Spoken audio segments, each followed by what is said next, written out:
I would put an asterisk next to that conventional wisdom. I spoke with a lot of Bush people on Saturday, and I said, how do you really see this? And they said, look, it's late October, early November.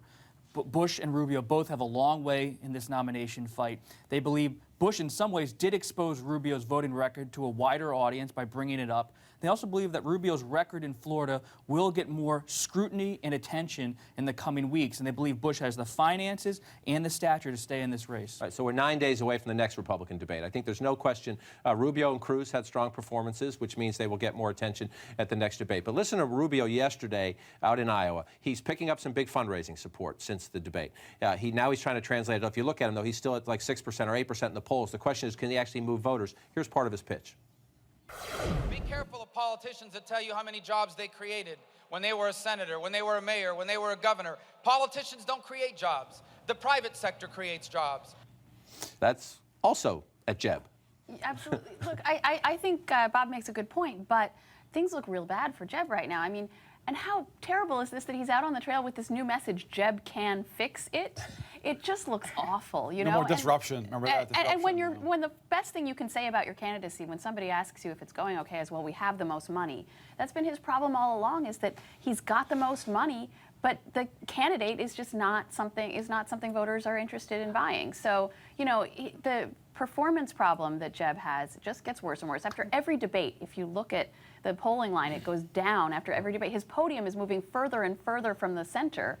And a lot of these donors, the people on the inside, you know, they've been hearing from the Bush team for months now, oh, it's still early, just got to buckle in and wait. They're getting tired of hearing that. They're starting to lose faith. Well, it's 90 days, 91 days till the Iowa caucuses. 1 year from Tuesday, we pick a new president. Obviously, we have to pick the nominees first. But to Molly's point, Jackie, when the Bush keeps saying, I'll get it, and he's out this morning saying, you know, somebody should write the comeback narrative. I'll be fine.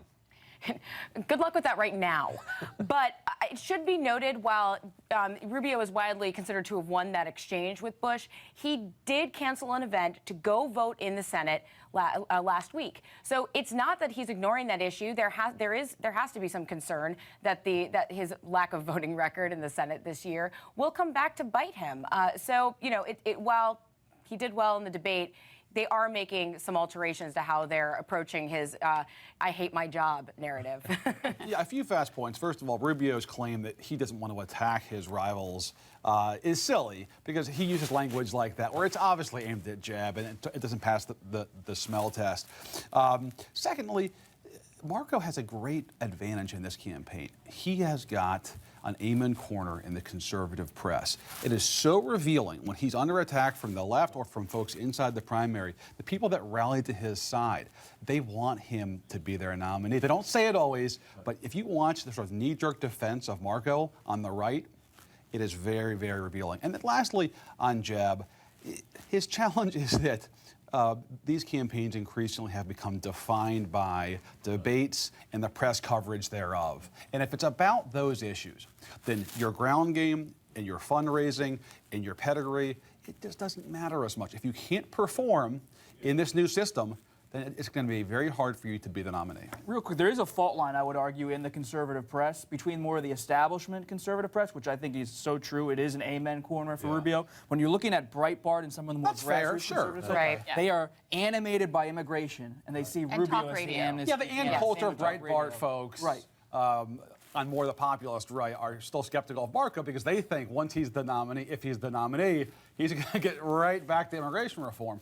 But among the sort of broader swath, And to that point, they are on Team Marco over Jeb. It's fascinating to watch. To that point,